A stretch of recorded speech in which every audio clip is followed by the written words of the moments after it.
Əməkdaşlıq edəcək Tramp İranla əldə edilən atəşkəs razılaşmasının detallarını açıqladı. Tehran, Vaşinqtonun 15 bəndlik təklifini qəbul edəcəkmi? Ağ Ev rəsmiləri İranda 39 günlük müharibənin hərbi hədəflərinə çatdığını bəyan etsələr də bu dəfə başqa bir iddia yayıldı. İranın nüvə proqramının gücləndirilməsinə dair müzakirələrin aparıldığı gündəmə gətirildi. Bugün Ağdaban qətliamının növbəti il dönümüdür. Yüzlərlə dinc sakin işgəncələr verildi, onlarla insan qətli yetirildi. Vətəndaşlar diri-diri yandırıldı. Bəşər tarixinin ən amansız səhifəsini birlikdə vərəqləyəcək.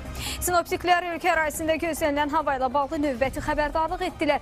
Hava yenidən dəyişəcək. Əlverişsiz hava uzun müddət davam edəcəkmi?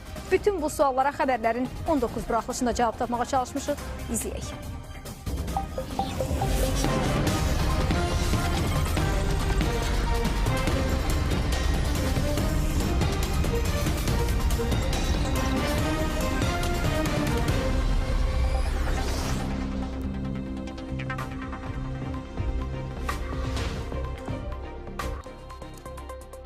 İranla əldə olunan 2 həftəlik atəşkəs Donald Trump üçün qələbədir, yoxsa sadəcə zaman qazanmaq cəhdidir?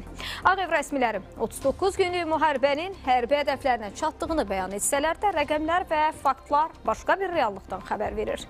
İranın nüvə proqramının daha da gücləndiyi ilə bağlı müzakirələr gedir.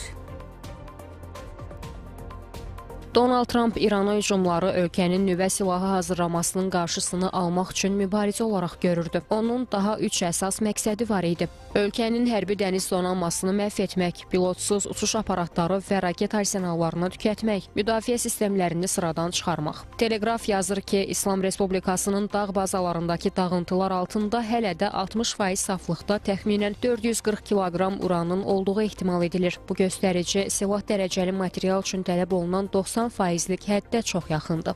Atəşkəs razılaşmasından qısa müddət sonra İranın Xarici İşlər Naziri Abbas Arakçi 10 bəndlik plan çərçivəsində bildirib ki, ölkəsi nüvə silahına sahib olmamaq öhdəliyini tam yerinə yetirib. İran rəsmilərinin sözlərinə görə bu bəndlər ABŞ prezidenti ilə razılaşdırılıb, amma bu İranın uzun illərdir sərgilədiyi mövqedir. Ekspertlər hesab edirlər ki, İran nüvə sahəsində özünü inkişaf etdirir və bu Birləşmiş Ştatları narahat etməlidir, çünki həmin nüvə silahının tək hədəfi elə ABŞ olacaq. Bu sözləri Air 24-də eksklüziv müsahibəsində Britaniyalı siyasi şərhçi Neil Watson bildirib. Atəşkəsin uranın saflaşdırma səviyyəsi ilə bağlı razılaşmanı əhatə edib etmədiyi hələlik bəlli deyil. Trump, Agence France-Presse agentliyinin açıqlamasında razılaşma çərçivəsində bu məsələ ilə maraqlanacağını bildirsə də, hansı addımlar atılacağını deməyib. İran savaş nedeniyle birçok füze ve savunma sanayi harcamaları yapmıştır. Bu İran ekonomisini tabii ki etkileyecektir. Ama İran hem teknoloji olarak hem ekonomi olarak güçlü bir ülkedir.